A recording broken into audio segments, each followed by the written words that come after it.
নমস্কার বন্ধুরা, স্বপ্নার কিচেনে আপনাদের সবাইকে স্বাগত জানাই।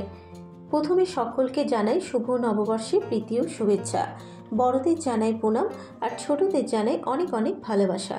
আমার আজকের রেসিপি মিষ্টি লাল দই।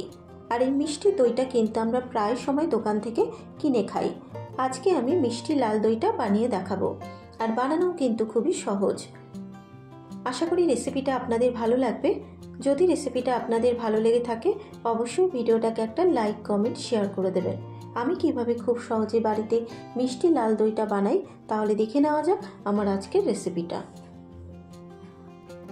মিষ্টি দই বানানোর জন্য এখানে নিয়েছি 1/2 লিটার লিকুইড দুধ।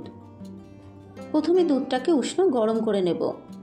দুধটা যখন উষ্ণ গরম হয়ে যাবে এবার দুধের মধ্যে দিয়ে দেবো 3 টেবিল চামচ গুঁড়ো দুধ। আর গুঁড়ো দুধ দেওয়ার ফলে কিন্তু মিষ্টি দইটা খেতে খুবই টেস্টি হবে। গুঁড়ো দুধটা দেওয়ার পর এবার দুধের সাথে গুঁড়ো দুধটাকে মিশিয়ে নেব।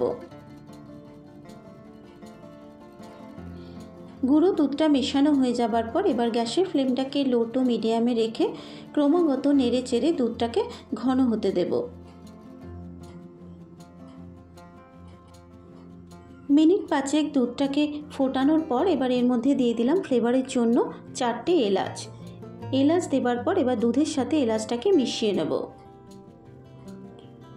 এলাচটা মেশানো হয়ে যাবার পর এবার এর মধ্যে দিয়ে দেবো 100 গ্রাম চিনি। যেহেতু আমি মিষ্টি দই বানাচ্ছি তাই এখানে চিনিটা দিয়ে দিলাম, তবে মিষ্টিটা কিন্তু আপনারা আপনাদের নিজেদের স্বাদ অনুসারেই অ্যাড করবেন। চিনি দেবার পর এবার দুধের সাথে মিশিয়ে নিয়ে দুধটাকে কিন্তু মিনিট 5-6 সময় ধরে ক্রমাগত নেড়ে চেড়ে ঘন করে নেব। দুধটা ঘন হতে হতে এবার কিন্তু ক্যারামেলটাকে বানিয়ে নেব। অন্য একটা কড়াইয়ের মধ্যে দিয়ে দেব আরও 100 গ্রাম চিনি।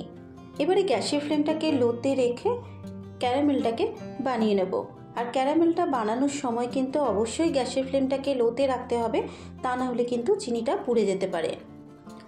দেখুন চিনিটা কিন্তু আস্তে আস্তে গলতে শুরু করেছে। এইভাবে ক্রমাগত নেড়ে চেড়ে ক্যারামেলটাকে কিন্তু বানিয়ে নিতে হবে।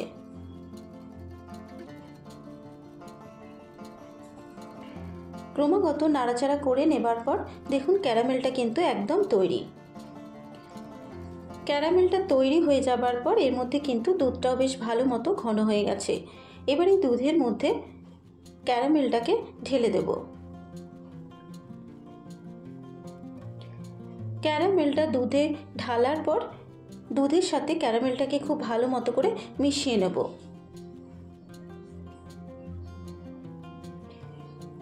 ক্যারামেলটা কিন্তু খুব ভালো মতো দুধের সাথে মেশানো হয়ে গেছে, আর দুধের মধ্যে কিন্তু খুব সুন্দর একটা লালচে রঙও ধরে গেছে।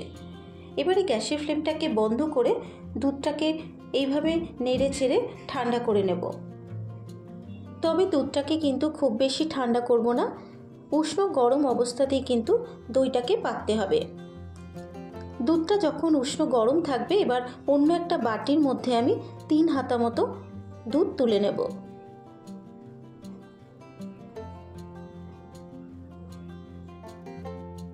এবার এই দুধের মধ্যে দিয়ে দেবো জল ঝরানো টক দই। এখানে 4 টেবিল চামচ মতো টক দই আমি খুব ভালো মতো করে জলটাকে ঝরিয়ে নিয়েছি। এবার এই জল ঝরানো টক দইটা দুধের মধ্যে দিয়ে দেবো। ফ্রিজের ঠান্ডা দই দিয়ে কিন্তু দই পাতা যাবে না, নর্মাল টেম্পারেচারে রাখা দই দিয়ে কিন্তু দইটা পাকতে হবে। টক দইটা দেবার পর এবার দুধের সাথে খুব ভালো মতো করে মিশিয়ে নেব। আপনারা চাইলে কিন্তু মিষ্টি দই দিয়েও দই পাকতে পারেন। টক দইটা খুব ভালো মতো দুধের সাথে মেশানো হয়ে গেছে। এবারে দই মেশানো দুধটা কড়াই দুধের মধ্যে ঢেলে দেব। ঢেলে দেবার পর এবার দুধের সাথে মিশিয়ে নেব। দই পাতার জন্য দুধটা কিন্তু একদম রেডি করে নেওয়া হয়ে গেছে। এবারে এখানে নিয়েছি 2টো কাচের বাটি। এবারে কাচের বাটির মধ্যে দুধটাকে ঢেলে নেব।